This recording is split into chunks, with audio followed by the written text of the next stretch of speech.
Okay, hello, this is the fourth video of chapter 6. Okay, fourth video, this is section 4. Also the last section. So we're going to learn what are some of the problems that the people face after Japanese surrender. Okay, so the Japanese surrender after, America, they dropped atomic bombs on there, and the Japanese have to return Singapore to the British. Okay, so what were some of the problems that people face? Okay, so I'm going to look at some of the few main points under it. Okay, I'm going to skip these 2 pages. Okay, so one of the problems that people faced again was food shortages. We learned that during the Japanese occupation, there was a food shortage, right? So the British government have to try and fix the food shortage problem. Okay, so the British government back there was known as the BMA, or the British Military Administration, because the British military came back and took over Singapore and ran Singapore. So the country was ran by the British military. So it's a British Military Administration. Administration means like a group. Okay, they were run by the British military. So food shortages continue to be a problem. And one of the reasons why it is a problem because of wartime and post-war disruptions. Okay, there were problems with production and shipping. Production means people are not producing enough food. So people in Singapore not producing enough food, so going hungry. Now, what does shipping got to do with Singapore? Singapore doesn't always grow our own food. Sometimes we buy food from other countries. So when there is a problem with shipping, the food cannot get into Singapore, so people may not have enough food here. Okay, so the example we gave was in Thailand, for example. Thailand did not produce enough rice to sell to other countries like Singapore. Okay, and furthermore, even if the rice was produced, it was very difficult to be distributed in Singapore because the war had destroyed a large number of ships. Okay, and the ships also blocked the harbor and warehouses. Okay, that means there were not enough rice. Even if there's rice, there's not enough ship to send the rice.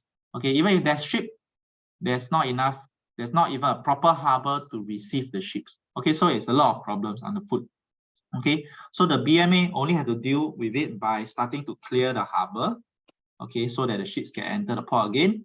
They also had to control the prices of essential supplies, okay, and they started to provide free meals for children under 6-year-old. This one we will learn about it also in the next chapter. Okay, the other problem they was facing were economic difficulties. Okay, so we got food shortage, economic difficulties, and the schooling disruption. Okay, so economic difficulties basically means that, okay, people had banana notes, okay, and they were the Japanese money. But after the Japanese left, they were no longer the official money. Okay, that means those who had not kept the Straits dollar had to borrow from others to survive. That means basically people had no money. They thought that, okay, now that I'm under Japanese rule, I need to use Japanese money.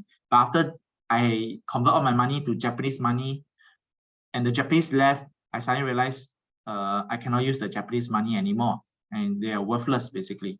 Okay, so a lot of people realize they have no money, they have to borrow money to survive, to buy their daily essentials. Okay, so what the BMA did was they gave them grants.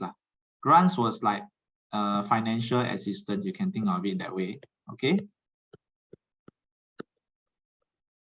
Okay, however, sometimes it's not enough, especially for large families. Okay, they may give them a few dollars, and if you have a few dollars, if you are one person, maybe enough, but for a large family, it may not be enough. Okay, and the third problem that people face was schooling disruption.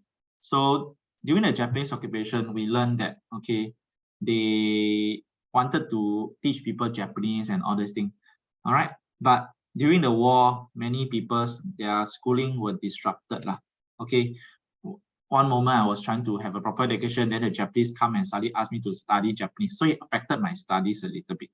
Okay, so what the BMA had to do was to quickly reopen schools very quickly. Okay, many of the children then were already overage because they missed the schooling.